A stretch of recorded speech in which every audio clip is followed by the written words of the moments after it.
जब ये स्कूल टूटने वाली थी तो हम लोग को बहुत ज़ोर से धक्का लगा था कि हम लोग कहाँ पढ़ाएंगे हमारे बच्चों को। हमारी स्कूल की हालत पहले बहुत बुरी हो गई थी, बहुत कि स्कूल की दीवार के पलस्तर गिर रहे थे, वॉशरूम के टाइल्स वगैरह फट गए थे और बहुत गंदगी थी, बहुत सारी प्रॉब्लम आई थी स्कूल में। मैं इस स्कूल में पिछले 14 साल से हूँ और ये 14 साल के दौरान कमरे की हालत इतनी खस्ता थी कि हम लोगों को बच्चों को दूसरे स्कूल में शिफ्ट करना पड़ता। ये स्कूल को बहुत बुरा भी बोल रहे थे कि ये बहुत बेकार है या पढ़ाई वगैरह कुछ अच्छी नहीं होती है। वो टेंशन हो गया था कि अब ये स्कूल टूट जाएगी तो हमारे बच्चे जाएंगे कहाँ। हम लोग भी बहुत घबरा गए थे कि अब हम लोग कहाँ पढ़े थे। ये एक अच्छी स्कूल थी और यहाँ की हालत भी बहुत ख़राब थी, सब पूरे सीमेंट उमेंट गिरती थी और बाथरूम के भी पूरे वॉशरूम ऐसे गिर रही है, ऊपर के जो दीवारें रहते सब गिरते थे। पिछले 14 सालों में पहली बार इस स्कूल में इतने बड़े लेवल पे रिपेयरिंग का काम हुआ जो कि रईस शेख सर की तरफ से हुआ। अभी इतनी अच्छी है कि हमको ऐसा लगता है कि हम प्राइवेट स्कूल में हैं। मेरा नाम नसीर शेख है। मैं CRC 10 हूँ, गवर्नमेंट डिपार्टमेंट से, एजुकेशन डिपार्टमेंट से, और साथ ही साथ मैं इस स्कूल का सुपरवाइज़र हूँ। मैं शुरू से यहाँ पे अपॉइंटेड हूँ। 2008 से मैं तकरीबन यहाँ काम कर रहा हूँ। 1965 में ही ये स्कूल को स्टार्ट किया गया। उसके बाद में ये जो जंगल इलाका इसको कहा जाता था, ये स्कूल जब बन गई इसको जंगल स्कूल बोला जाता था। 1999 में यहाँ पे इमारत का काम शुरू हुआ और वो तकरीबन 2001 या 2000 में मुकम्मल हुआ। यहाँ पे उर्दू मीडियम स्कूल शिफ्ट की गई और ये इमारत बन गई। लेकिन इमारत बनने के बाद स्कूल तरक्की की, आगे बढ़ी, लेकिन जैसे स्कूल का एक ध्यान रखा जाना चाहिए वो रखा नहीं गया। स्कूल खस्ता हो गई, हालात ये हो गए कि इसका जो स्लैब था, प्लास्टर था, वो गिरने लग गया। एक दो बार ऐसा हुआ कि एक दो बार बच्चे हादसे से बचे यहाँ पर कि उनके ऊपर गिरते गिरते बच गया।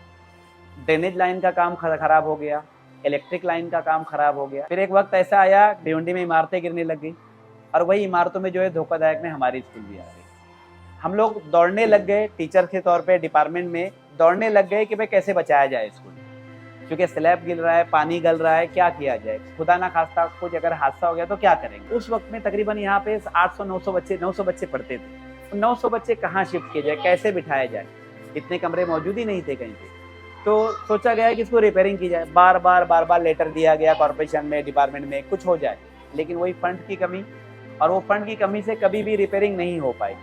लेकिन फिर एक मौका मिला हमको, हमारे आमदार MLA साहब रईस शेख साहब की सूरत में, जिनको ये मुद्दा हमने बताया, समझाया कि स्कूल की ये हालत है, आप भेजिए किसी को। तो उन्होंने फ़ौरन अपने PA को यहाँ भेजा। उनके PA ने पूरा सर्वे किया। सर्वे करके उन्होंने जो है फ़ौरन स्ट्रक्चर ऑडिट की जो रिपोर्ट थी, स्ट्रक्चर ऑडिट की रिपोर्ट को मंगवाया और देखा उसमें ना रिपेयरिंग का मामला लिखा हुआ था। तो उन्होंने फ़ौरन से जो है अपने फंड से यहाँ पे पैसा दिया कि यहाँ रिपेयरिंग की जाए। तो उन्होंने कुछ 50 लाख का फंड यहाँ सेंक्शन किया, जिसके अंदर हमारा पूरा प्लास्टर, कलरिंग और दरवाजे वगैरह चेंजिंग के पूरे काम मौजूद थे। तो उस काम की वजह से हमारी स्कूल बच गई। अगर इस साल अगर ये काम नहीं किया जाता तो शायद आज हम यहाँ बैठे नहीं होते, ये स्कूल पे ताला लग चुका होता धोखादायक का, और बच्चों को कहीं और शिफ्ट कर दिया जाता। लेकिन इतनी बड़ी तादाद के बच्चे कहाँ जाते, कहाँ पढ़ते, क्योंकि कहीं और जाते तो शायद 3 क्लास कहीं और रहती, 3 क्लास कहीं और, 3 क्लास कहीं और, जिसमें कई बच्चे शाड़ाबाई हो जाते, कई बच्चे स्कूल छोड़ देते, क्योंकि ये इमारत लड़कियों के लिए सेफ मानी जाती है नई बस्ती में शुरुआत से। अगर यहाँ से निकल के कहीं और जाती तो कई लड़कियों की पढ़ाई छूट जाती, वो पढ़ाई मुकम्मल नहीं कर पाती, क्योंकि हम यहाँ पहली क्लास से 10वीं क्लास तक पढ़ाते हैं। तो लड़कियाँ सेफ्टी के तौर से आती है, सेफ्टी के तौर पे यहाँ पे जाती है। तो ये काम रईस शेख की सूरत में यहाँ पे हमारा मुकम्मल हुआ और ये स्कूल यहाँ पे बच गई। अभी भी हमारी उनसे कई रिक्वेस्ट है कि अभी भी जो कुछ काम बचे हुए हमारे कंपाउंड और दीगर काम, हमने उनको रिक्वेस्ट की, तो उन्होंने इसमें भी हमको प्रॉमिस किया कि कुछ फंड अभी और देने वाले और वो बाकी काम भी करवाने।